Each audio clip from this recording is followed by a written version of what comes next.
Hello friends, वैदिक मुवमेंटमध्ये तुमचं स्वागत आहे। तर थंबनेलवरून तुम्हाला आजचा व्हिडिओचा विषय तर समजलेलाच असेल। तर आजचा व्हिडिओचा विषय आहे बार्थोलिन सिस्ट। बार्थोलिन सिस्ट होण्याचं प्रमाण आजकाल खूप वाढलंय।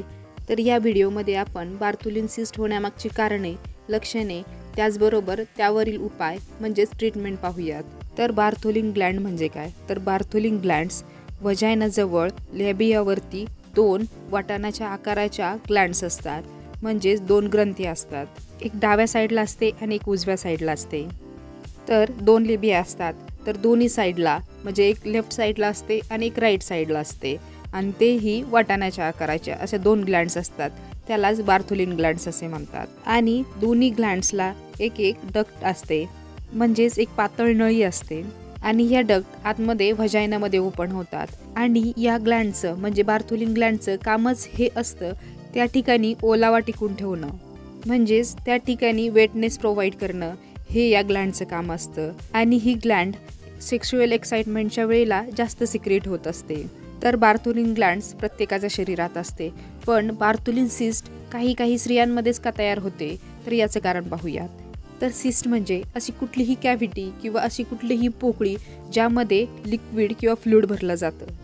तर हे फ्लूइड कधी भरलं जातं किंवा हे कसं कळतं? कारण नॉर्मली बार्थोलिन ग्लँड हाताला लागत नाही किंवा त्या ठिकाणी टच वगैरे केलं तरीही हाताला लागत नाही, परंतु बार्थोलिन सिस्ट तयार झाल्यानंतर ती हाताला एकदम प्रॉमिनंटली लागते। आणि तेही कधी जेव्हा त्या ग्लँडमध्ये इन्फेक्शन झालेलं असतं, आणि हे इन्फेक्शन होण्यामागचं कारण सेक्शुअली ट्रान्समिटेड डिसीजेस किंवा गोनोरिया हेही असू शकतं। त्याचबरोबर दुसऱ्या कुठल्या प्रकारचं इन्फेक्शन, त्यामुळे बार्थोलिन सिस्टमध्ये ॲब्सेस तयार होतो व तिथं स्वेलिंग येते। आणि हेच कारण आहे की बार्थोलिन सिस्ट म्हणजेच बार्थोलिन ग्लँड जी एकदम वाटाण्याच्या आकाराची असते, एकदम सॉफ्ट टिश्यूमध्ये कव्हर असते, ती कधीच हाताला लागत नाही, परंतु इन्फेक्शन झाल्यानंतर ती एकदम प्रॉमिनंटली हाताला लागते। अंगठा आणि बोटांनी पाल्पेट केल्यानंतर ती ग्लँड एकदम प्रॉमिनंटली हाताला लागते। या ग्लँडमध्ये फ्लूइड कधी भरलं जातं? जेव्हा डक्ट ओपन होत नाही किंवा कुठेतरी ब्लॉकेज असतं, अशा वेळेला ते फ्लूइड बाहेर पडत नाही, आतमध्ये साठून राहतं। हे लिक्विड एकदम कलरलेस असतं आणि त्याला एक विशिष्ट प्रकारचा स्मेलही असतो। आणि ही ग्लँड एक छोट्या फुग्यासारखी म्हणजेच एक बलूनसारखी दिसते। या सिस्टमध्ये एक पाणी भरल्यामुळे किंवा साईज मोठी झाल्यामुळे पेशंटला उठताना बसताना पेन होतं तिथे। त्याचबरोबर कपडे घालताना किंवा अंडरगार्मेंट्स घालतानाही त्रास होतो तिथे, आणि पेशंट त्यासाठी पेनकिलरही घेतात आणि गरम पाण्याचा शेकही घेतात। गरम पाण्याने बऱ्याच स्त्रियांना बरंही वाटतं। त्याचबरोबर कधी ती सिस्ट फुटूनही जाते, आणि ती सिस्ट फुटल्यानंतर त्यांना एकदम बरं वाटतं, म्हणजे पेन वगैरे एकदम बंद होऊन जातात त्यांच्या। परंतु ती एकदाच येते असं नाही, एकदा येते, फुटते, आपण आपल्या कामात बिझी होतो, परंतु ती परत येते आणि परत त्यात फ्लूइड वगैरे भरलं जातं आणि ती रप्चर होऊन परत रिपीटेडली येते। हा एक प्रॉब्लेम बार्थोलिन सिस्टचा होतो। आणि दुसरा प्रॉब्लेम म्हणजे त्या सिस्टमध्ये बॅक्टेरियल इन्फेक्शन होतं, पस जमा होतो तिथे, आणि जेव्हा पस जमा होईल तेव्हा पेशंटला खूप असह्य वेदना होतात तिथे, आणि पेनसोबतच त्यांना उठणं बसण्यासाठीही खूप त्रास होतो।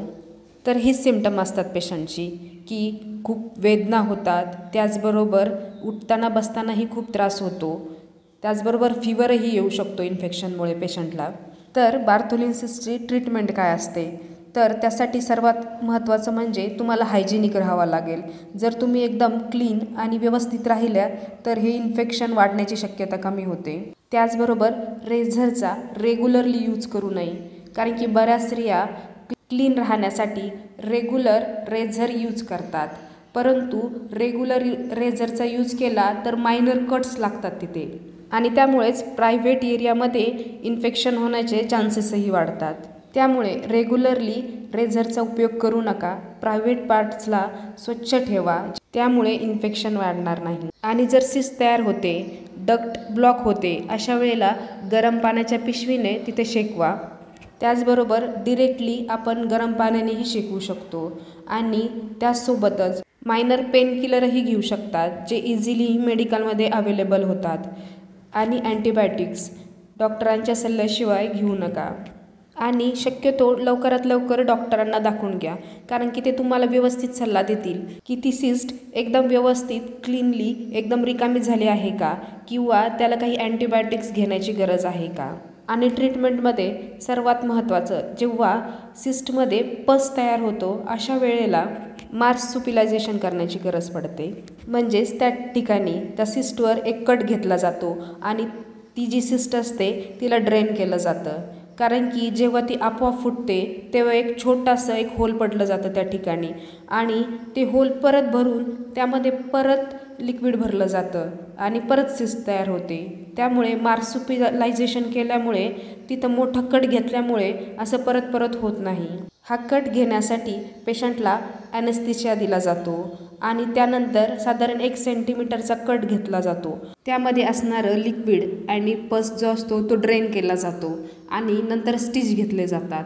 किंवा काही पेशंटमध्ये जर बार्थोलिन सिस्ट खूप मोठी असली, तिथं जर खूप स्वेलिंग आलेलं असेल, तर अशा काही पेशंटमध्ये तिथे कट घेतला जातो आणि आतमध्ये गॉज ठेवला जातो. म्हणजेच ते इन्फेक्शन वाढत नाही किंवा स्वेलिंग लवकर कमी होतं. तर ही प्रोसिजर एकदम सोपी असते आणि कमी वेळेची असते. त्यामुळे जर बार्थोलिन सिस्ट असेल तुम्हाला, तर लवकरात लवकर डॉक्टरांना दाखवा. कारण की बऱ्याच स्त्रियांना किंवा बऱ्याच मुलींना असं वाटतं की ऑपरेशन करावं लागेल किंवा ही खूप मोठी प्रोसिजर आहे. असं काही नाही, एकदम कमी वेळेत आणि एकदम सोपी प्रोसिजर आहे. त्यामुळे घाबरू नका आणि बार्थोलिन सिस्टचा लवकरात लवकर इलाज करून घ्या. तर ही होती बार्थोलिन सिस्टविषयी माहिती. याबद्दल तुम्हाला जर काही शंका असेल तर कमेंट बॉक्समध्ये नक्की टाका. Stay healthy, stay happy. Thank you.